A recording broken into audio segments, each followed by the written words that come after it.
Alright, welcome back everyone. So here is a look so far at my extra storage down here, and we'll be up there.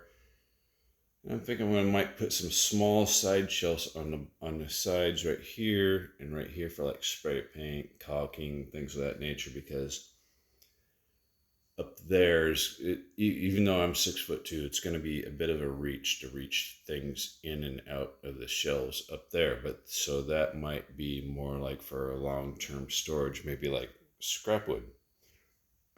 But anyway, total cost so far is $0. I did spend about $10 buying some 3.5 inch screws for here. I did buy some caulking and some whatchamacallit for the composite foam board. Anyway, I bought some materials to help attach that to the wall, but I'm not including that in the price of what I'm doing here. So I got some leftover screws.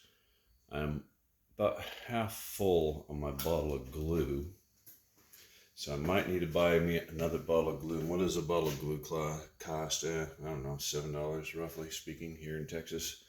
Type bond. So U2, this is all reclaimed lumber. There used to be a storage bin here and a storage bin there. I've re-insulated the walls with this OSB on this side because it helped retain or stop radiant heat that comes from the hot Texas sun. So all the garage is primarily going to see is ambient temperature, whatever can escape through the garage door. It's totally free. So I've reclaimed all the 2x4s from here. I got to pull all the nails out of the 2x4s from this side. I've reclaimed all of them from that side. I got the two doors there and there. I'm not sure what I'm going to do with those yet, if anything. And then I'm just slowly gluing up. I've taken the 2x4s and I've cut them into 3/4 inch thick strips, which happens to be about 1.5 inches wide. And this will be my wall here. Right, like so. I'm going to glue and screw those in place. Here's a better look at the slabs.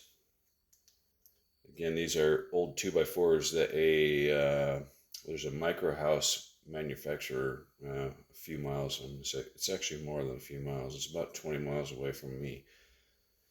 That they throw away their scrap 2x4s, and I simply just cut them into 3/4 inch thick strips, and then I laid them over. Ended up with a pretty neat, unique grain pattern here in the center. I don't have enough repeating grain because there's not enough color differentiation. Over here it becomes very white, the color. So the plan is to start from the dark side in the middle and work my way out. And then my clamps are only so big, so eventually I'm going to have to change. Once I run out of room of clamping, I'm going to have to work from the outside this direction, and then I'll fit in what I can over here. These voids, let me get myself, try to get the shadow out, but it's impossible. These voids, cracks, splits, knots, I'm going to intentionally fill them with like a Bondo or something, and then I'm going to stain them very dark black, right, and then give it some accent. And these two are not attached, they're just sitting there because that's my next two that I need to glue up. Right, and verify that those are grade matched, and we're looking pretty good.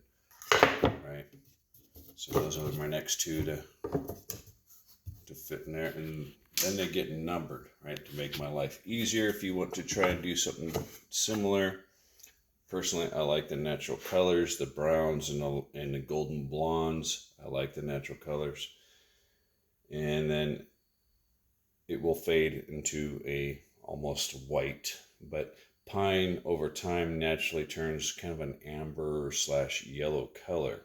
So total cost, I'm going to say this is roughly $20 so far, and I'm not even finished.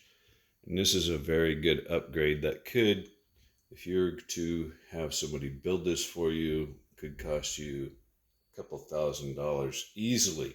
And they're not going to use solid wood. They're going to use probably OSB, particle board shelf, melamine, or maybe Formica tops, and they'll be very cheaply done.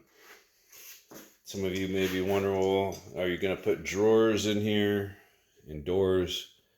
I'm going to design it. I wanted to be flush with that concrete step right there, but I'm going to design it in such a way where if the future homeowner wants to put doors and drawers in it, they can easily do that. They'll have to be flush set. I mean, the doors are not going to protrude past the edge right here. They'll be set inside. Right, so I'll design it in such a way where somebody can easily modify that and add doors if they want to. My logical thinking is when I'm working on a car or doing some sort of repair or making something, I want to be able to see what I need easily. And for that reason, doors and drawers kind of hide things from the point of view. And they make things, well, although they clean them up, they hide. It gives you an excuse to hide things you don't want to be seen, right? Whereas me, I want things to be quickly identifiable. So I hope that helps somebody get inspired. This is my next shelf up. And then I'm going to put another shelf up there somewhere. And I'm pretty sure I'm going to put some small shelves up here, again, for like my caulking, spray paints, or whatever else. And I'll do it symmetry. I'll do the same thing on the other side. Right there. That won't take up too much. This is almost 8 feet from one side to the other. Have a good day.